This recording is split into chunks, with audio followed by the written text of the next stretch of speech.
Hello there, my friend. I have some really exciting information to share with you today that I believe will truly revolutionize the way horses are played in the future. So you don't need these big 40, 50-page books, forms that people carry around at the track. All you need is a short, condensed 2-page form with better information, concise information, better calculations than the major vendors. You can use it on your computer. You can take it with you.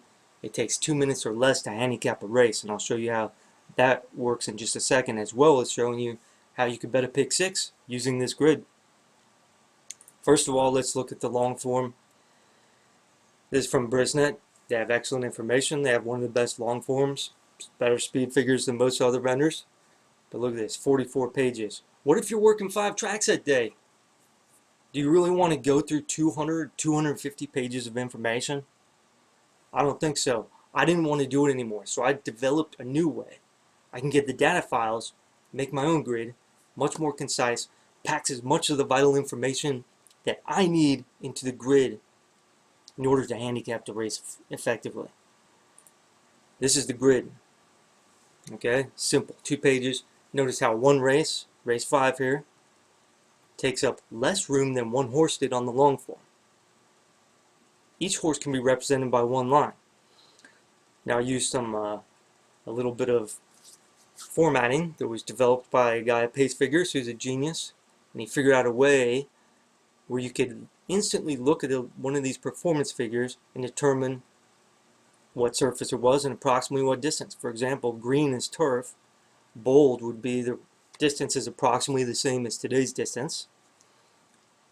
The maroon or red color, that would be dirt, and a blue color would represent an artificial surface such as polytrack. Okay, and we'll go through these performance figures in a second. First of all, the race information program. I want to tell you how to read this grid first. Horse name, that's pretty obvious. Morning line, running style, and bill query and speed points. And then you have the performance. The latest 4 performance figures, I think, represent the horse's form most accurately. But I also include the high performance going back for the last 10 races, just in case there's some prior form that you do need to consider. And then there's a pseudo average of the last 4 races. I have sire, trainer, jockey, as well as trainer situational aggregate stats.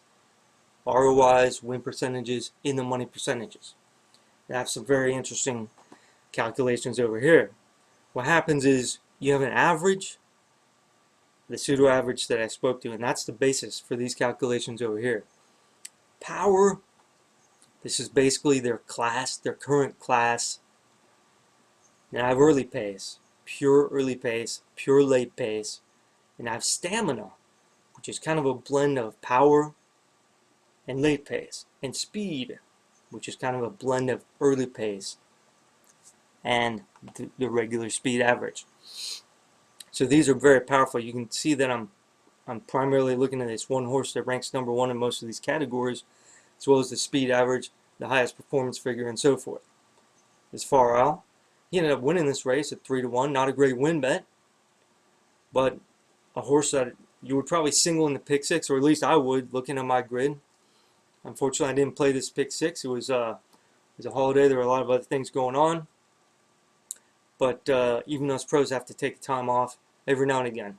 He did win at 3-1. Let's go to the next race, because I want to show you something a little bit different here.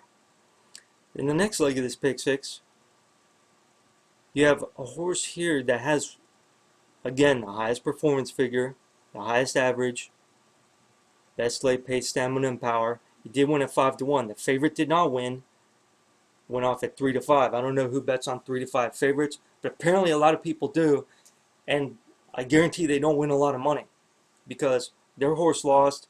3-5 favorites do win sometimes. Sometimes they lose. There's always better value, especially when you have the top-ranked horse in the grid at 5-1. But not everybody has the grid.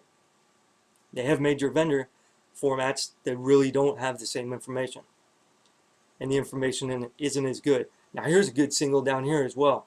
Once you have a horse blasting out of the gates with pretty much the best performance figure, you know, it's second to this one, but this horse took 3 races to reach that performance figure and had to switch to turf. First race out of the gates, best performance figure, best all around, good single, won at even money. Again, not a good win bet, but definitely a horse that you would include in your pick six and probably single in it. Scrolling down to race number 8, the third leg of the pick six. This one is a little bit more wide open. I think I would have gone several deep in this one because you have a dangerous speed horse over here.